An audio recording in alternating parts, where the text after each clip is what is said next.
Salam komunikasi. Halo teman-teman semua, selamat datang di program studi Ilmu Komunikasi Universitas Pajajaran. Saya Iksan Fuadi selaku dosen pengampu mata kuliah Perencanaan Komunikasi. Rekan-rekan mahasiswa, pada kesempatan kali ini kita akan membahas tentang strategi pesan dan juga strategi media di dalam perencanaan komunikasi. Ketika kita membahas tentang strategi media dan strategi pesan, tentu kita tidak lepas daripada hasil asesmen di awal tentang karakteristik halayak. Ketika pada bagian awal kita melakukan audit komunikasi, bagaimana uh, penggunaan media di masyarakat, dari mana saja mendapatkan informasi, apakah dari tokoh masyarakat, ataukah dari aparat desa, ataukah dari sosial media, apakah dari media-media mainstream seperti televisi, radio, itu perlu kita inventarisir. Tujuannya apa? Supaya kita di dalam merancang media, kita dapat menentukan media yang tepat digunakan untuk menyampaikan pesan-pesan sehingga proses komunikasi yang kita sampaikan dapat berjalan dengan baik. Tentu di awal kita sudah menginventarisir, mereka mendapatkan informasi dari sosial media apa saja, kemudian dari tokoh masyarakat siapa saja, kemudian jam berapa mereka mengakses sosial media ataupun media-media mainstream seperti itu. Kita perlu gali untuk mendapatkan informasi penting tentang media yang paling powerful di dalam perubahan pengetahuan, sikap, dan perilaku. Rekan-rekan mahasiswa, selain itu juga kita perlu menginventarisir bagaimana pengetahuan mereka, sikap mereka, dan perilaku mereka. Tentu dengan tujuan mengubah pengetahuan akan berbeda dengan mengubah sikap ataupun mengubah perilaku, pendekatan pesan yang akan kita gunakan tentu akan berbeda. Nah, rekan-rekan mahasiswa, kita coba bahas dulu tentang bagaimana strategi penggunaan media di dalam perencanaan komunikasi. Ketika kita membahas media apa saja yang akan digunakan, kemudian apa saja yang perlu diperhatikan ketika kita memilih media tertentu, kita perlu mengenalkan beberapa hal terkait dengan efek ataupun fungsi daripada media. Para ahli mengungkapkan secara umum media ini berperan ataupun memiliki pengaruh sebagai 4 hal. Yang pertama adalah acquiring ataupun mendapatkan, di mana halayak yang sebelumnya tidak mendapatkan informasi menjadi mendapatkan informasi. Mereka dapat mendapatkan pesan, mereka mendapatkan nilai-nilai, kepercayaan, sikap-sikap baru adanya daripada media ini. Kemudian fungsi media yang kedua adalah pemicu ataupun triggering, di mana dengan adanya paparan media menjadi pemicu ataupun pengingat akan informasi yang sebelumnya pernah mereka ketahui.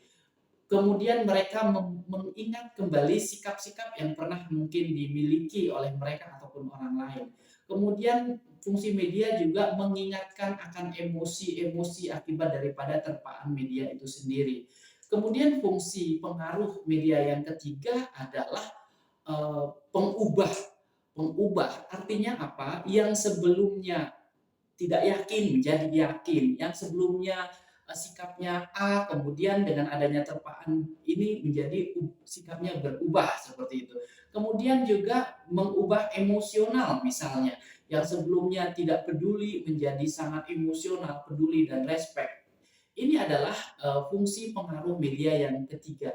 Kemudian kemudian fungsi media yang keempat adalah reinforcing, penguat.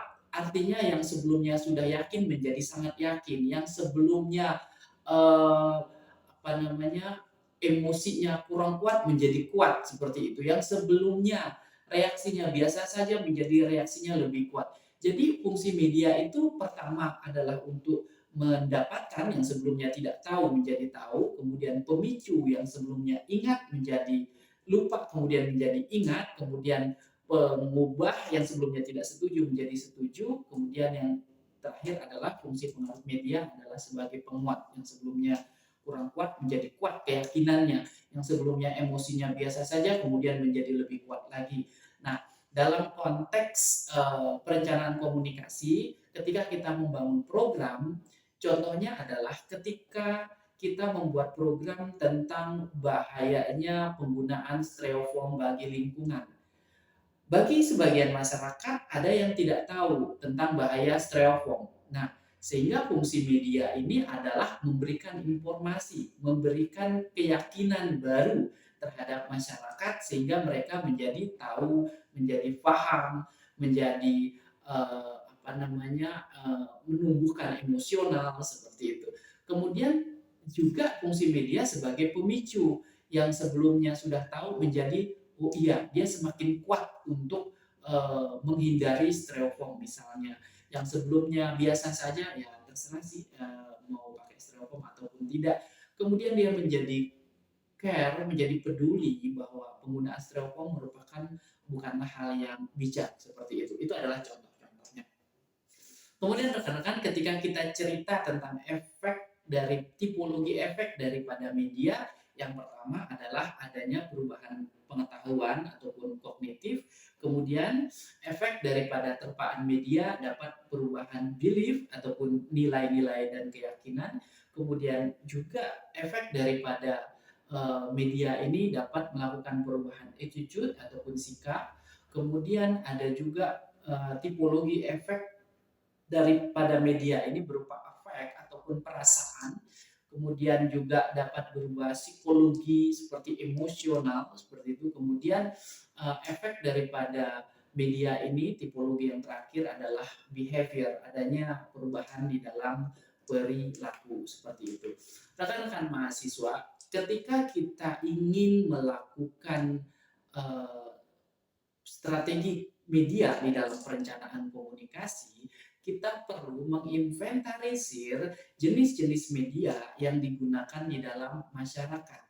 Jadi, misal kita ingin membuat suatu program bahaya styrofoam ataupun MCK yang sehat, kita perlu tahu dulu nih, kira-kira media apa saja yang ada di dalam masyarakat ataupun masyarakat mendapatkan informasi itu melalui media-media apa saja. Yang pertama, apakah ada media personal yang cukup sering digunakan oleh masyarakat dalam mendapatkan informasi tertentu. Contohnya media personal ini mendapatkan informasi dari tokoh masyarakat, dari tokoh agama, kemudian dari aparat desa, dari guru ataupun dari orang-orang lainnya. Itu adalah contoh-contoh media personal. Kita harus inventarisir di awal dan juga kita harus identifikasi apa kelebihan dan keunggulannya nanti di bagian belakang.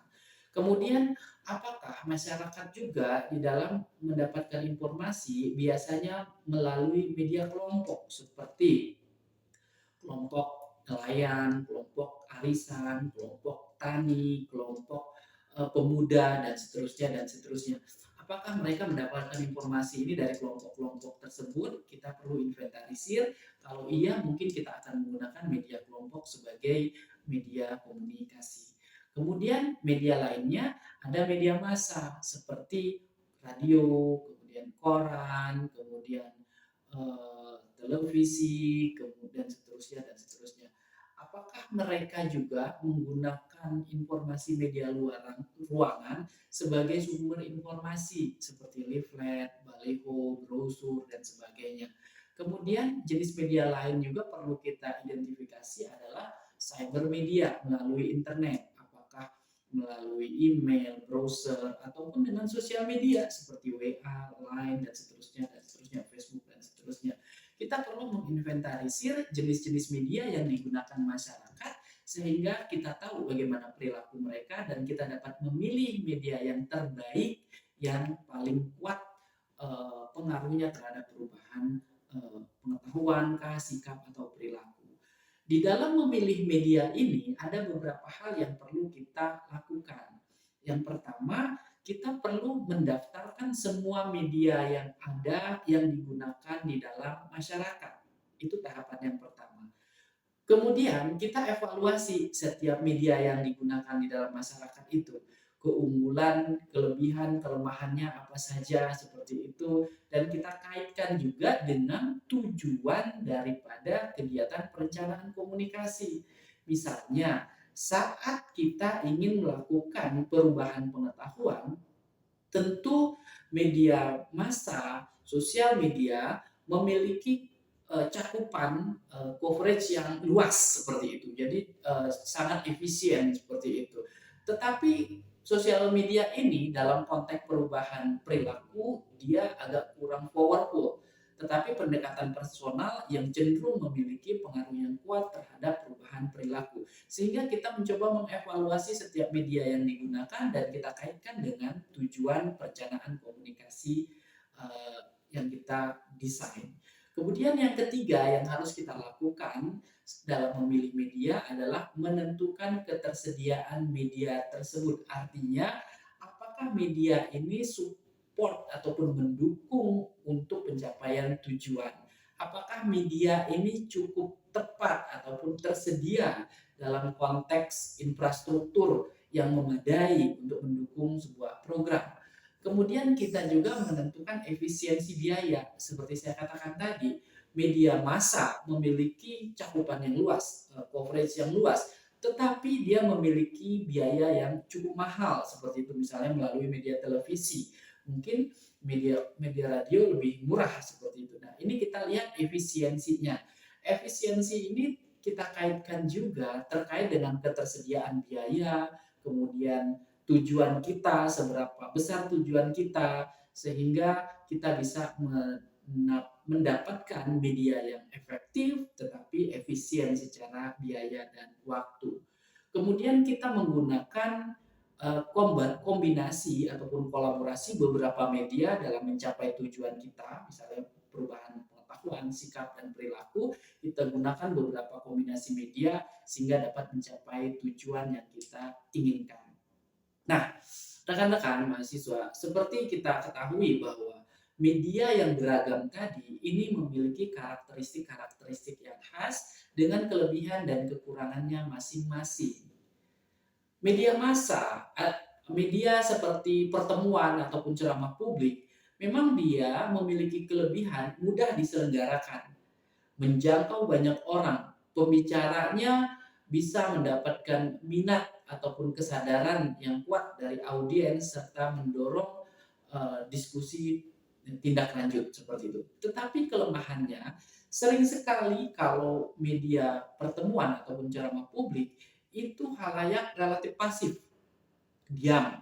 Pembicara kurang paham akan kebutuhan halayak. Ini adalah salah satu kelemahan daripada media ceramah publik. Halayak sering sekali tidak menangkap substansi pesan karena banyak noise akibat daripada halayak ataupun audiens yang besar. Sementara media yang kedua adalah diskusi kelompok.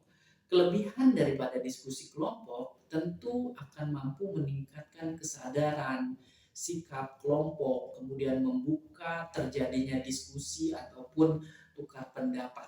Tetapi satu sisi memiliki kelemahan adanya peserta yang cenderung mendominasi diskusi sehingga banyak peserta-peserta lain yang tidak memiliki kesempatan untuk berpartisipasi di dalam diskusi. Sehingga hal ini diperlukan kredibilitas pimpinan diskusi yang baik sehingga peserta memiliki kesempatan yang sama di dalam menyampaikan pandangannya. Kemudian karakteristik media lain seperti surat kabar ini memiliki kelebihan informasinya bisa lebih detail, kemudian jelas, dapat berkesinambungan, mampu membangun opini publik, dapat didokumentasikan, dan seterusnya. Tetapi di balik kelebihan itu, beberapa kelemahan-kelemahan media surat kabar seperti media surat kabar itu hanya dapat digunakan oleh orang-orang yang melek huruf. Dan juga kelemahan daripada media surat kabar adalah sulit menjangkau pada masyarakat daerah yang terpencil seperti daerah kepulauan, sehingga mahal untuk masyarakat miskin mendapatkan media-media seperti ini, seperti itu. Nah, rekan-rekan mahasiswa, kita perlu menginventarisir karakteristik media tersebut. Tujuannya adalah untuk dapat memilih kira-kira media apakah yang tepat kita gunakan untuk mencapai tujuan perencanaan komunikasi kita. Setelah kita memilih, maka kita perlu melakukan uji coba media sebelum kita produksi secara masif media yang akan kita gunakan, ada baiknya kita lakukan uji coba terhadap efektivitas daripada media. Misalnya kita menggunakan media brosur ataupun kita menggunakan audio podcast misalnya melalui radio misalnya ataupun dalam bentuk lainnya. Kita cobakan dulu media ini secara terbatas, bagaimana apakah pesan yang disampaikan memiliki daya tarik, kemudian dapat dipahami oleh khalayak, kemudian dapat diterima oleh khalayak, kemudian dapat menyebabkan keikutsertaan ataupun partisipasi bagi khalayak ataupun memiliki daya persuasif yang baik sehingga mampu mengubah sikap khalayak. Kita perlu melakukan uji coba dalam skala kecil sebelum kita memproduksi dalam skala besar. Kenapa pentingnya uji coba? Jika ternyata pesan itu kontraproduktif seperti justru membuat kontroversi, ini justru menjadi bumerang di dalam rancangan program komunikasi yang kita buat seperti itu. Akan tetapi ada kalanya uji coba media ini membutuhkan biaya lebih, biaya mahal. Kemudian juga kita ada kalanya keterbatasan daripada waktu, misalnya waktu kita sangat singkat, kalau kita melakukan uji coba rasanya kurang tidak sempat seperti itu. Kemudian juga adanya kurangnya minat daripada masyarakat untuk terlibat, gitu kan. Ataupun ada juga hambatan-hambatan psikologi lainnya. Sehingga uji coba ini perlu pemecahan-pemecahan masalah agar tetap dapat dilakukan meskipun dalam skala yang sangat terbatas, orang-orang di sekitar saja, kemudian penyederhanaan metode, dan seterusnya, dan seterusnya. Nah, demikian ketika kita ingin menggunakan media, pastikan bahwa media yang akan kita gunakan adalah media yang terbaik di antara media-media yang tersedia yang digunakan oleh masyarakat ataupun target khalayak kita. Baik rekan-rekan mahasiswa, selanjutnya kita akan melanjutkan tentang strategi pesan. Bagaimana pesan yang baik agar dapat melakukan perubahan pengetahuan, perubahan sikap, atau perubahan perilaku seperti itu. Tentu kita perlu memilih dan memilah ataupun mendesain daripada pesan-pesan agar dapat mampu melakukan perubahan di dalam masyarakat tersebut seperti itu. Baik rekan-rekan mahasiswa, kita lanjutkan dengan strategi pesan di dalam merancang program perencanaan komunikasi. Pengembangan pesan pada dasarnya adalah sebuah upaya kita untuk merancang dan mengembangkan pesan baik dalam konteks bentuknya, gayanya, ataupun pendekatan dari isi pesan yang akan kita gunakan di dalam proses komunikasi kepada khalayak. Jadi di sini kita mencoba untuk melihat bentuk pesan yang seperti apa sih yang akan kita gunakan, gayanya seperti apakah, seperti itu, kemudian pendekatan pesannya seperti apa yang akan kita gunakan. Hal ini tentu akan berbeda-beda pada kondisi khalayak tertentu, segmentasi seperti segmentasi A dengan B dan C, mungkin kita akan menggunakan pesan yang berbeda, dan juga kita juga akan menggunakan bentuk-bentuk pesan satu sisi kah, dua sisi kah, yang berbeda-beda tergantung daripada tujuan yang akan kita capai, seperti itu. Misalnya kalau pendekatan tujuannya meningkatkan pengetahuan, tentu akan berbeda dengan pendekatan pesan yang kita gunakan untuk mengubah sikap seperti itu. Nah, apa saja sih yang perlu kita perhatikan di dalam pengembangan pesan? Tentu yang pertama adalah kita harus mengetahui target pada kelompok-kelompok yang akan kita sasar. Ada kelompok-kelompok yang spesifik dengan menggunakan pesan-pesan yang spesifik. Misalnya, di dalam target kita ada kelompok-kelompok masyarakat yang memiliki latar belakang mungkin pendidikan, literasi yang rendah, sehingga kita perlu mengembangkan pesan-pesan yang sederhana, yang mudah dipahami oleh kelompok tersebut, kemudian tidak berbelit dan seterusnya. Kita perlu mengidentifikasi target kelompok kita secara spesifik sehingga kita sesuaikan pesan yang akan kita gunakan seperti itu. Kemudian yang kedua, hal yang perlu diperhatikan adalah fokus pada masalah spesifik. Artinya apa? Saat kita ingin menyampaikan pesan-pesan tentang misalnya kesehatan reproduksi ataupun misalnya kesehatan lingkungan, maka kita akan menggunakan pesan-pesan yang fokus pada masalah tersebut tanpa harus menggunakan bahasa-bahasa yang sulit dipahami pada bidang-bidang lainnya, seperti itu. Kemudian juga kita di dalam mengembangkan pesan harus berorientasi pada tindakan. Artinya apa? Setiap pesan yang kita kembangkan, kita senantiasa untuk mengharapkan adanya sebuah perubahan-perubahan perilaku di dalam masyarakat. Kemudian di dalam mengembangkan pesan, mestinya pesan itu dikembangkan secara sederhana namun terarah sesuai dengan tujuan. Kemudian pesan yang kita kembangkan semestinya mudah dimengerti oleh kelompok sasaran serta memiliki daya tarik, menarik dan memikat daripada halayak. Misalnya bahasanya membuat audiens kita itu menjadi suka dengan bahasa yang kita gunakan. Kemudian di dalam pengembangan pesan kita juga bisa mengembangkan pesan-pesan dengan beragam jenis, tergantung kepada tujuan, tergantung kepada halayak. Misalnya kita mengembangkan pesan yang sifatnya serius ataupun formal. Misalnya di forum-forum resmi kita menargetkan misalnya para ASN misalnya ataupun orang-orang yang memiliki kebiasaan di dalam suasana formal, kita bisa mengembangkan pesan-pesan yang demikian. Tetapi pada kelompok-kelompok informal mungkin kita banyak menggunakan tipologi pesan berbentuk humor ataupun informal seperti itu. Kemudian di dalam mengembangkan pesan juga kita bisa mengembangkan pesan dalam bentuk satu sisi ataupun dua sisi. Maksudnya seperti apa? Maksudnya pesan satu sisi, jika kita melakukan kampanye tentang bahayanya styrofoam seperti itu, kita melakukan kampanye tentang bahayanya pemanfaatan styrofoam bagi kesehatan lingkungan. Kalau pesan satu sisi, kita hanya mensasar kepada pesan-pesan yang menceritakan tentang bahayanya styrofoam saja terhadap kerusakan-kerusakan lingkungan. Kita cerita pada satu sisi saja. Sementara kalau pesan dua sisi, cenderung kita melihat dari dua perspektif. Misalnya ini kelebihannya, sementara kalau kita gunakan ini kekurangannya, ini kelebihannya, ada dua sisi yang kita lihat. Penggunaan satu sisi dan dua sisi sangat tergantung daripada halayaknya.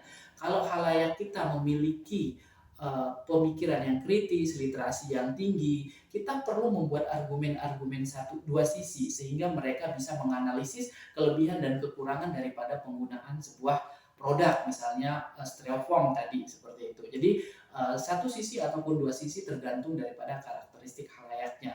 Bisa juga kita menggunakan pesan yang sifatnya langsung ataupun pesan yang sifatnya tidak langsung. Artinya ada kalanya kita menyampaikan pesan itu secara tidak langsung, tetapi halayak akan menginterpretasikannya dengan mengasosiasikan terlebih dahulu. Oh, kalau penyampaian pesan secara tidak langsung misalnya tentang X, maka maksudnya adalah Y. Jadi kita perlu mempertimbangkan penggunaan pesan itu apakah langsung menembak kepada sasaran ataupun kita melewati suatu proses pesan yang tidak langsung seperti itu. Kemudian apa saja sih yang perlu dipertimbangkan saat merumuskan pesan? Yang pertama adalah kita perlu mengumpulkan argumen-argumen pendukung untuk membuat pesan. Seperti saya contohkan tadi, kalau misalnya kita mengkampanyekan tentang bahayanya penggunaan styrofoam, kita perlu mencari informasi tentang beragam bahayanya styrofoam bagi kesehatan lingkungan dan kesehatan manusia.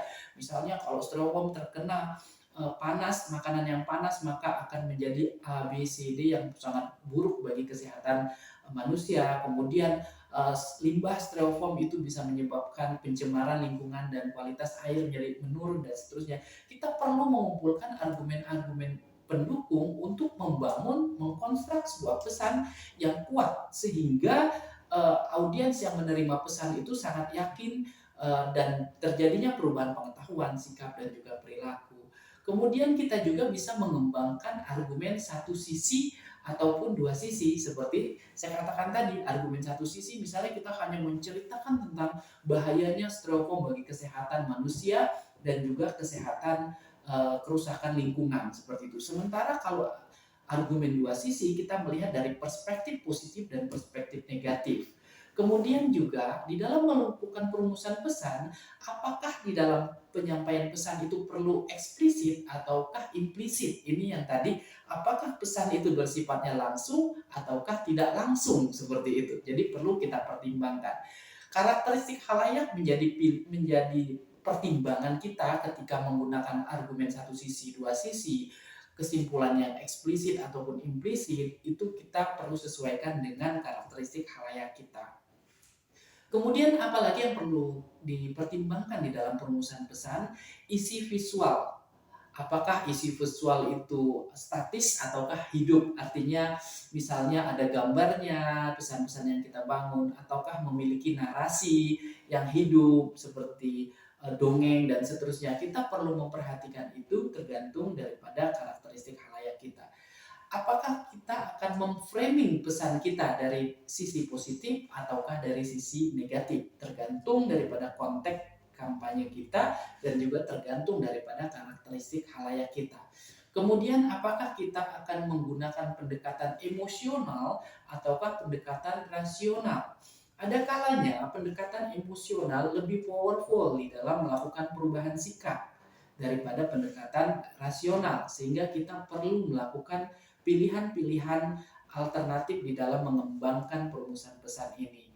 Kemudian juga apakah kita akan menggunakan pesan yang pendekatannya koersif, menakut-nakuti. Kalau misalnya tidak menggunakan ini maka akan seperti ini. Itu adalah bentuk pendekatan-pendekatan koersif.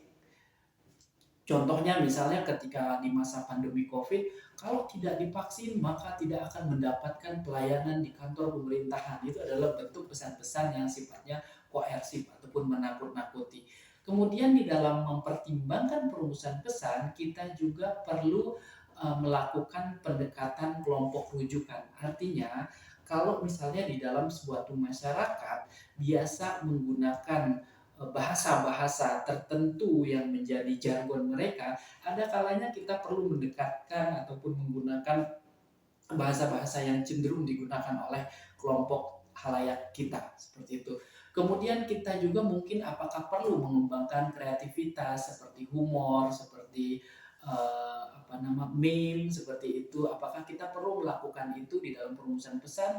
Kita lihat konteks daripada apa yang kita kampanyekan dan bagaimana karakteristik halayak yang kita sasar.